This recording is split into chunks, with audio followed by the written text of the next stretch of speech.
Hello everyone.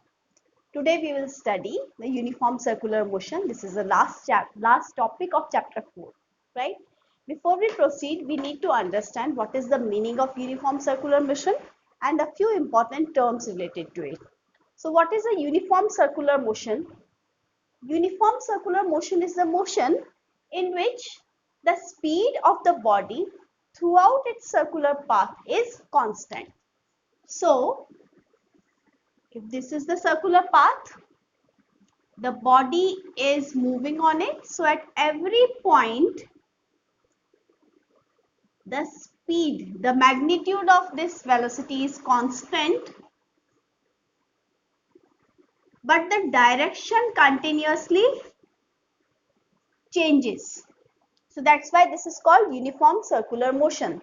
So I can say the velocity changes in uniform circular motion and speed constant, right? Why? Because the direction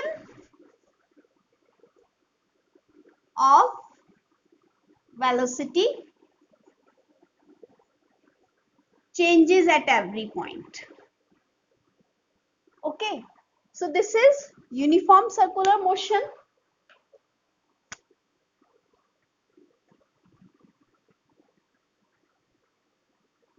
Right? And if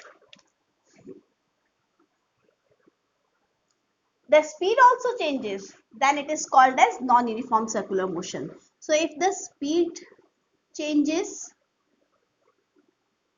and the direction both change, then we say that it is a non-uniform circular motion.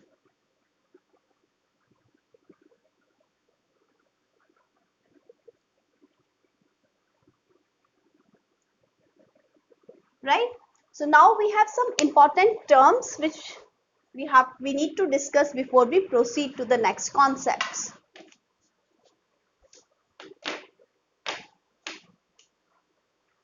Now some important concepts. Let's start with the basics.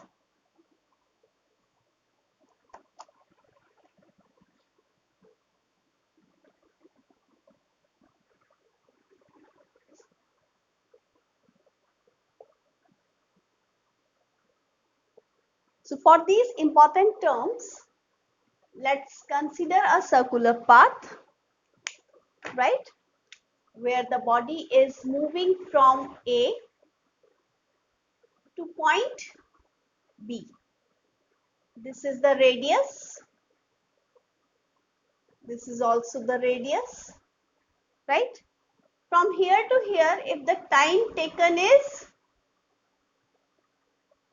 delta t and the angle made is delta theta, then we say that its angular velocity, which is denoted by omega. Angular velocity is delta theta by delta t. That is rate of change of angle, right? Its SI unit is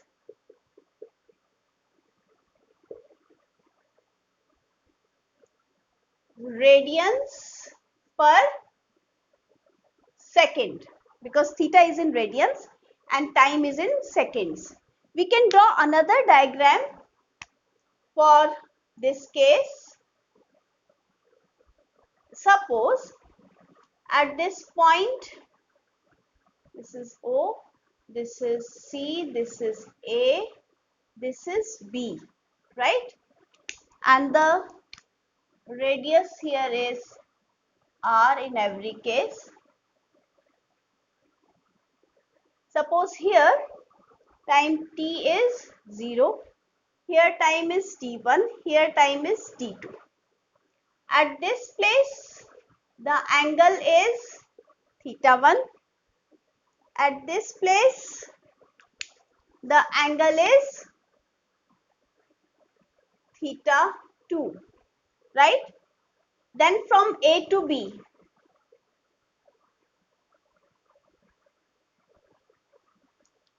omega is theta 2 minus theta 1. This is the change in angle upon final time minus initial time. This is the change in time from journey A to B. So hope you understood the meaning of this angular velocity.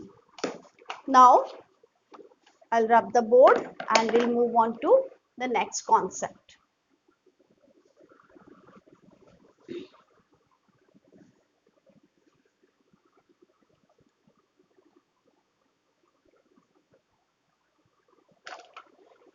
You also have studied another formula, that is theta is equal to arc upon radius.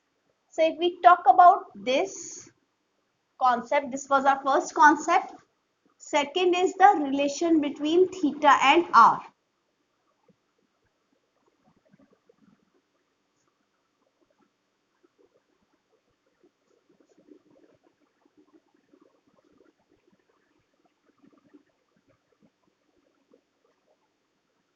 Right? So from here, let's take this diagram. This is point A, suppose. This is point B. So from here to here, if the angle made is delta theta and this arc AB, we are denoting by delta S. So this is the arc AB.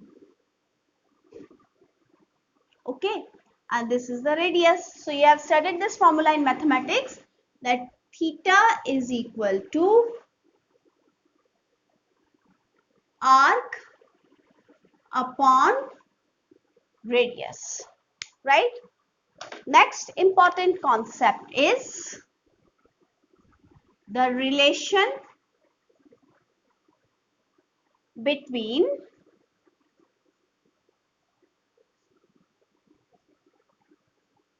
linear velocity and angular velocity.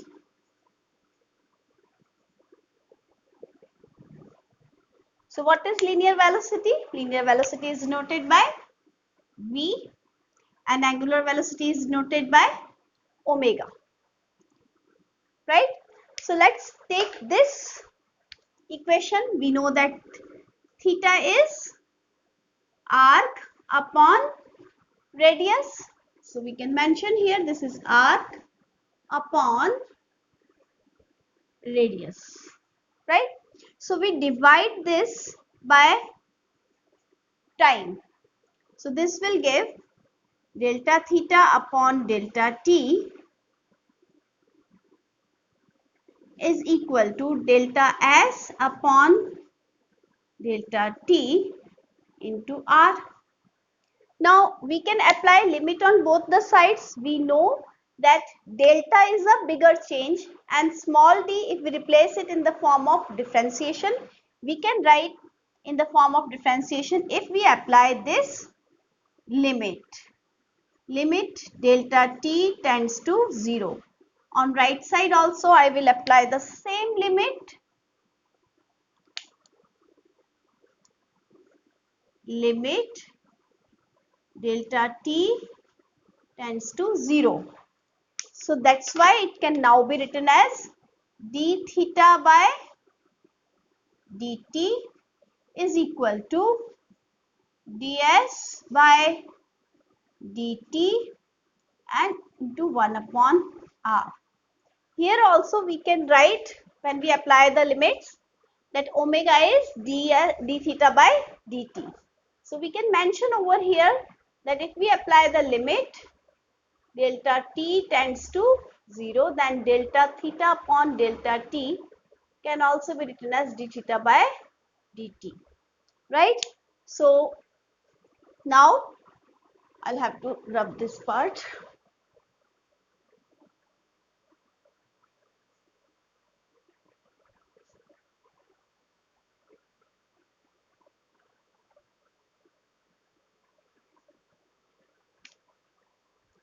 So rate of change of angle, we have just seen that rate of change of angle is omega, that is angular velocity. So this can be replaced by omega is equal to ds by dt is rate of change of distance at arc. So you can say that delta s by delta t or ds by dt is linear velocity, and this r is as it is, so v is r omega. So this is a very important relation.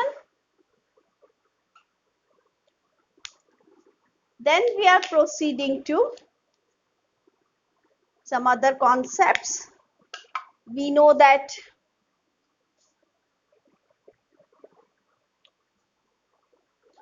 time period is denoted by capital T, and it is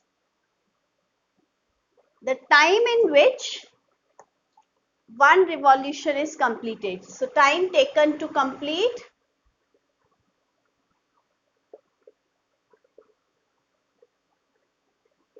one revolution, right? Then we have another concept, that is frequency. This is number of revolutions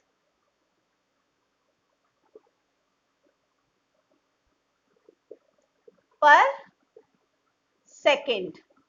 Now this frequency is denoted by nu or f, right? So we can say from here that frequency is 1 upon time period. Now we have another formula for omega. We know that omega is d theta upon dt, right?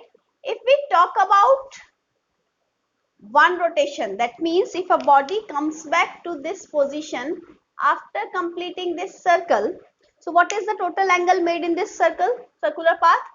So that total angle made is 2 pi. How much time is taken for this one complete revolution? This is capital T. So this is another formula for angular velocity. Now we know that 1 upon T is frequency. So this is also a formula for angular velocity, right? So these are important relations which we use. Okay. Now let's find another relation, a relation between linear acceleration and angular acceleration.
Linear acceleration and angular acceleration. We know that angular velocity is d theta by dt, right? We know that linear velocity is dx by dt or ds by dt. So we know that angular acceleration, it is denoted by alpha. This is rate of change of angular velocity. So by definition, alpha will be d omega by dt, right? So let's take the relation between linear velocity and angular velocity for deriving this. So v is equal to r omega, this we know, right? So let's differentiate with respect to time. So what am I doing? D by dt of this, here also d by dt of r omega. Now we know that constants are taken outside the differential sign, so I'll take this radius outside. So d by dt of omega, and this is dv by dt. Rate of change of velocity is linear velocity, linear acceleration. So I can write down a. R is as it is, d omega by dt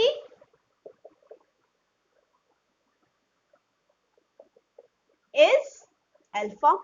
So this is also an important relation which we'll use in next chapter, right? So these are a few basic concepts, or you can say the basic terms related to your uniform circular motion, right? In the next video, we'll study about the centripetal acceleration. That's all for now. Have a nice day.